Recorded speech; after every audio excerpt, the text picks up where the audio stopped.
Irmãos, uma boa noite, nessa tarde e noite de domingo.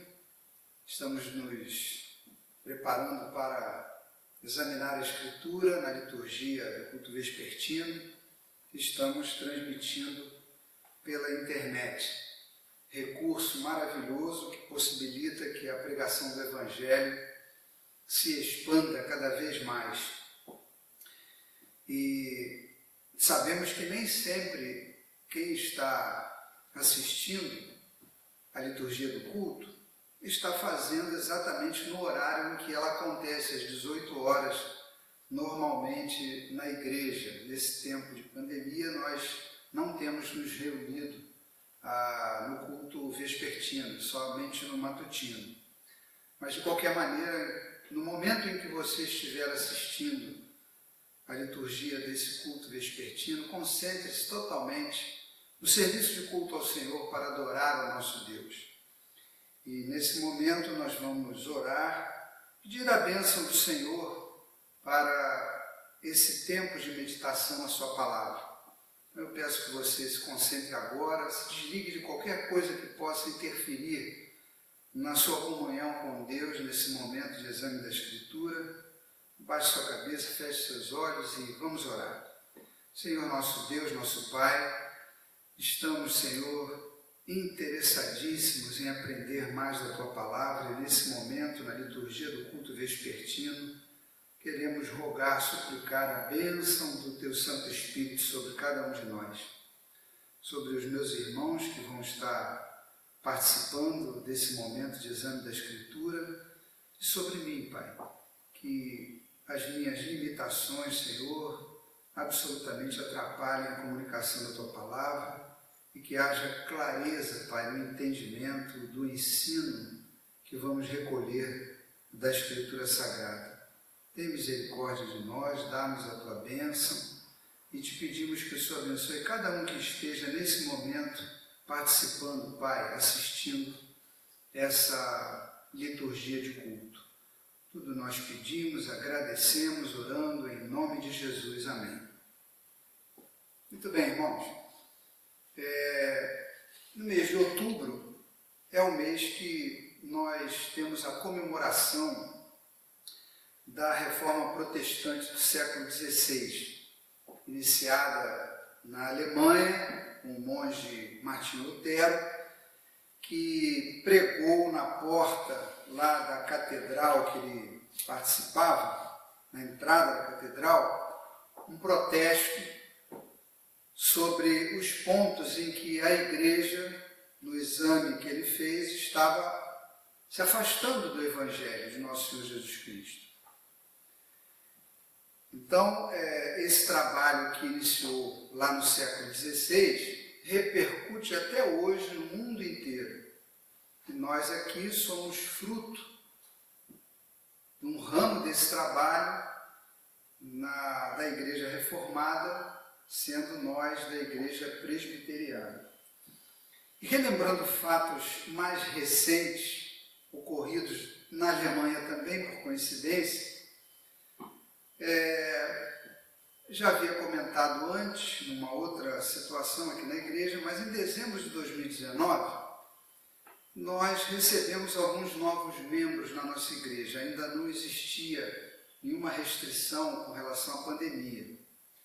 Nós estávamos com o funcionamento normal da igreja, e como é do conhecimento de todos, o conselho da igreja sempre entrevista previamente os irmãos antes de marcar a cerimônia de recepção destes novos membros numa liturgia normal do culto. Todos sabem disso. E uma das pessoas que foi entrevistada, uma irmã muito simpática, ela, como todos fazem, conta um pouquinho da sua história de vida, dos seus familiares, enfim, da sua profissão, como é que desenvolve as suas atividades profissionais. Essa irmã comentou e declarou ser de uma família crente e que uma das pessoas integrantes da sua família, numa situação profissional, se mudou para a Alemanha. Por isso que eu me lembrei de contar esse fato. E lá, logo procurou uma igreja que pudesse frequentar normalmente, como fazia aqui no Brasil. E encontrou uma igreja reformada lá na Alemanha e começou a participar dos cultos. Estava se sentindo muito bem acolhida, enfim. Essas foram informações que essa nossa irmã, que hoje é membro da nossa igreja, nos passou. Mas contou também algumas experiências que essa familiar dela, que estava na Alemanha, enfrentou lá frequentando essa igreja. Diz que o pastor daquela igreja, com uma bela família, exercia suas funções normais, mas que num determinado momento surpreendeu toda a igreja anunciando o seu divórcio da sua esposa. Claro que isso abalou a comunidade, abalou muito a comunidade. E não bastasse esse fato, anunciou também que imediatamente passaria a viver com uma outra pessoa. E aí teve lá umas informações adicionais que a gente não vale a pena citar agora, mas os irmãos podem imaginar que esse ocorrido foi efetivamente um mal destruidor que causou àquela comunidade. A comunidade sofreu com isso. E vocês lembram, até citei há pouco, a questão da pandemia. Logo no finalzinho de 2019 começaram a surgir as primeiras informações a respeito da pandemia. E aí eu queria fazer uma pergunta, colocado esse cenário, um cenário que parece ser o normal da sociedade de hoje em dia, mas eu queria fazer essa pergunta. Essa pergunta eu acho que vale a pena ser feita.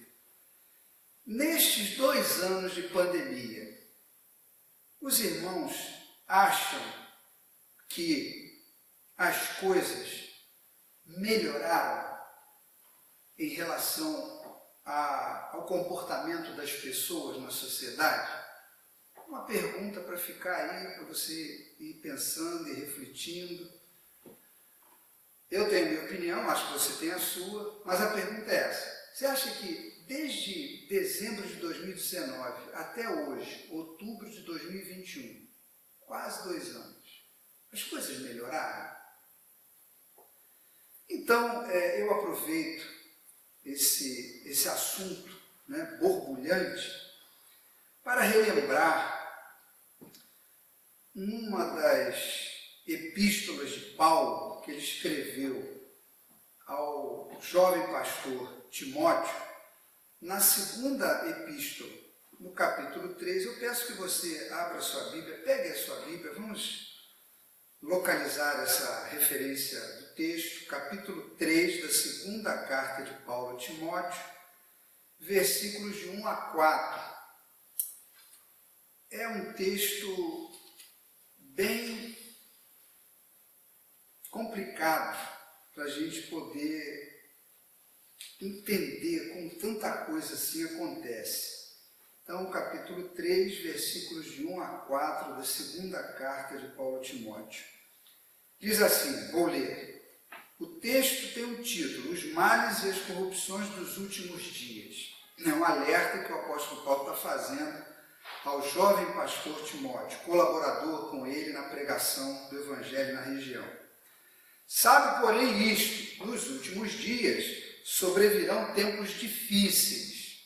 E aí Paulo começa a relatar o que faz ele classificar os tempos como difíceis. Pois os homens, os seres humanos, serão egoístas, avarentos, jactanciosos, arrogantes, blasfemadores, desobedientes aos pais, ingratos, irreverentes, desafeiçoados, implacáveis, caluniadores, sem domínio de si, inimigos do bem, traidores, atrevidos, enfatuados, mais amigos dos prazeres que amigos de Deus. Então, esse relato, essa denúncia, esse alerta que Paulo faz nessa epístola que ele manda para Timóteo, veja que Paulo não ameniza em nada a avaliação do cenário para o jovem pastor Timóteo. E começa dizendo o que ele está identificando que passará a ocorrer nos últimos dias e que serão tempos difíceis, com vários pontos de exclamação. E eu acho que nós podemos entender ao que Paulo estava se referindo a partir dessa experiência, por exemplo, bem atualizada, que essa nossa irmã comentou, que ocorreu lá em terras distantes daquele povo tão desenvolvido, tecnologicamente, socialmente, mas que também é assolado por essa situação comportamental do ser humano nestes tempos difíceis, como diz Paulo. No versículo 4, ele destaca uma característica de comportamento que define bem a situação. Paulo diz, eles serão o quê? Mais amigos dos prazeres do que amigos de Deus. E você tem notado isso atualmente na nossa sociedade? Eu acho que é um grito de alerta isso. A sociedade, os seres humanos estão extremamente afundados, atolados nesse comportamento aqui que Paulo está se referindo.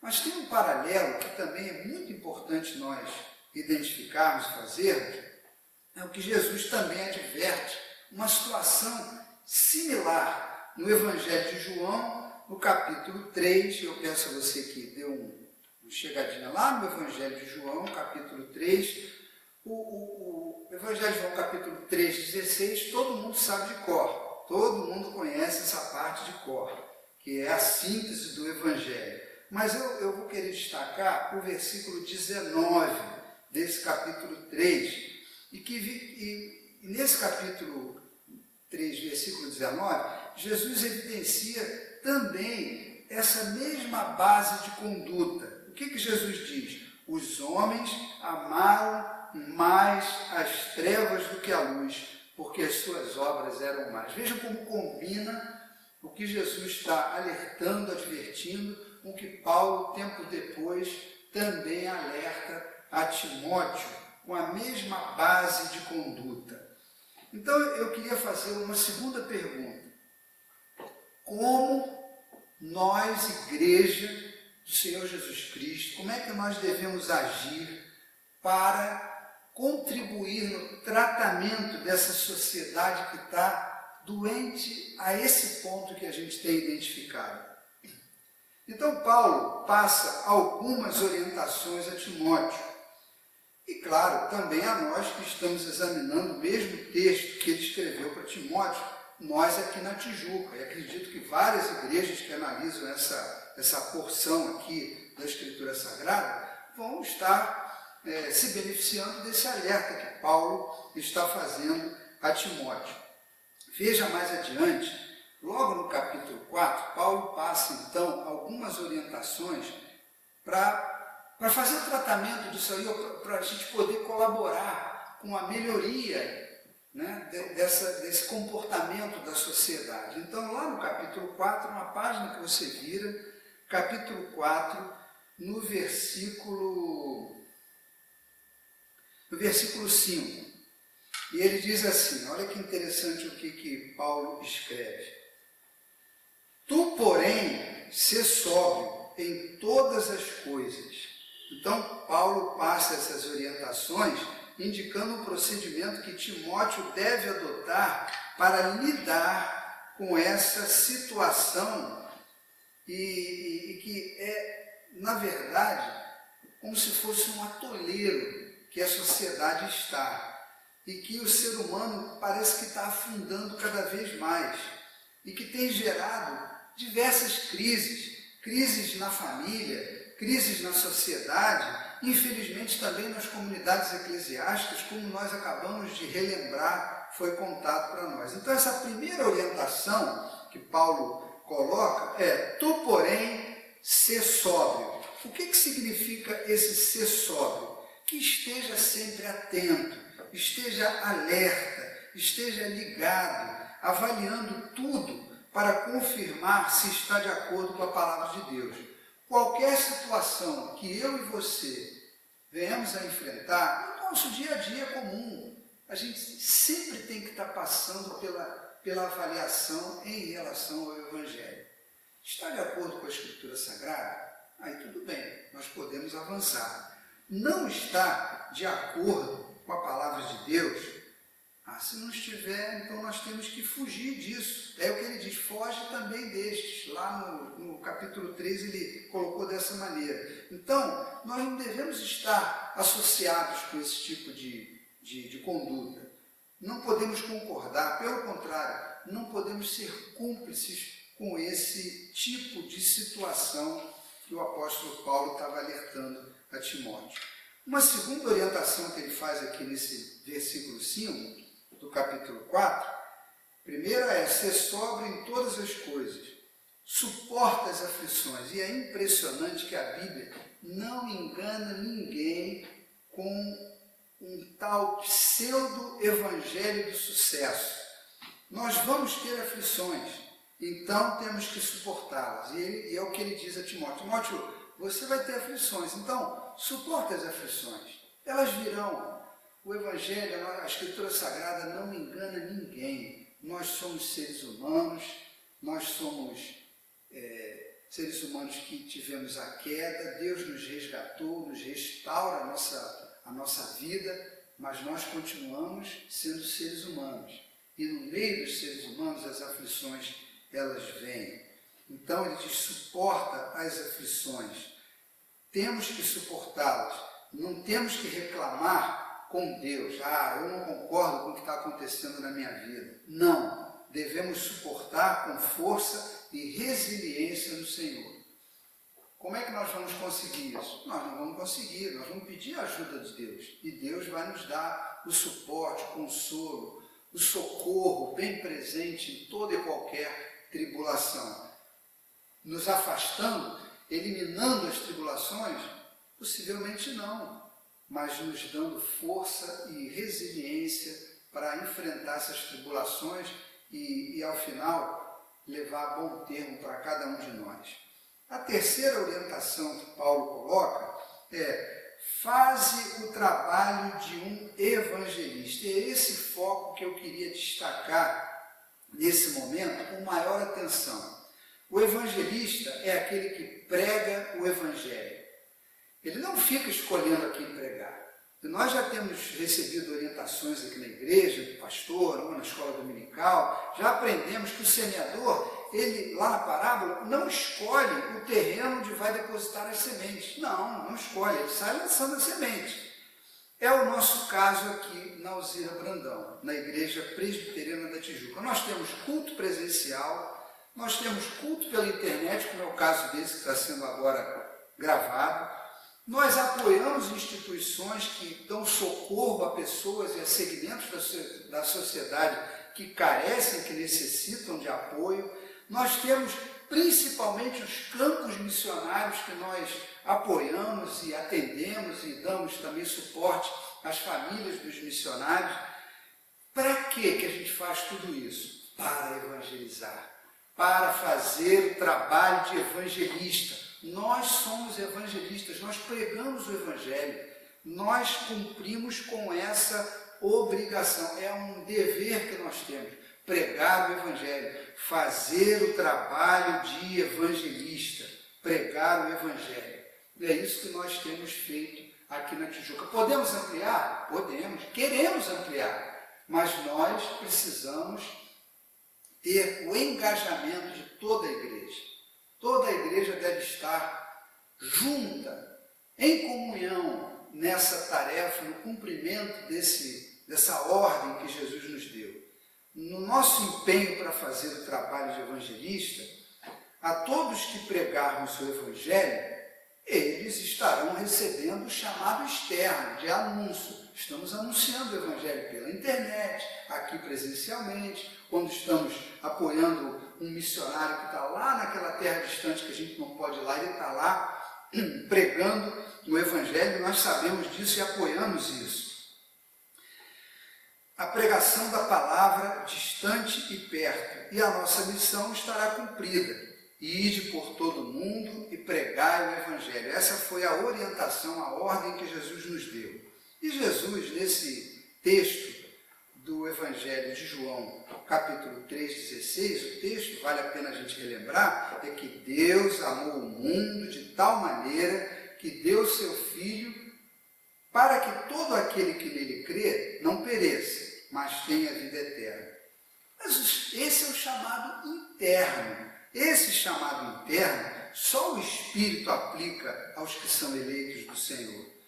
Estes, com certeza absoluta, serão tratados pela palavra. A palavra vai cumprir o propósito para o qual o nosso Deus a designou. e que restaura o ser humano de qualquer abismo em que estiver. E nós temos visto, já citamos alguns aqui, acabamos de ler também no alerta que Paulo faz, são vários abismos em que os seres humanos se encontram, dos quais nós citamos apenas um no início da nossa palavra.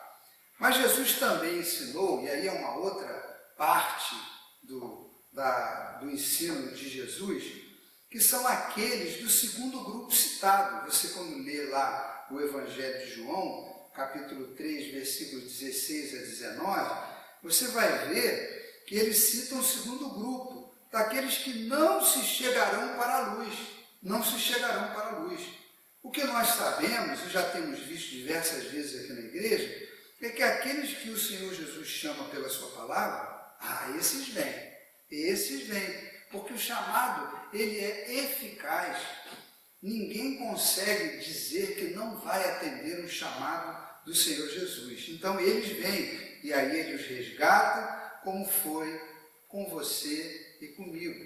Graças a Deus por isso. E de acordo com o apóstolo Paulo, o que importa é cumprir cabalmente o ministério. Esse ministério que nós recebemos para cumprir. Eu e você temos um ministério de trabalhar no reino para anunciar a boa nova de salvação, que é o Evangelho. Então, fazermos o trabalho de evangelista, eu e você, aqui na igreja, em todos os trabalhos que a igreja desenvolve, e isso é muito importante. Agora, eu queria fazer também uma outra observação.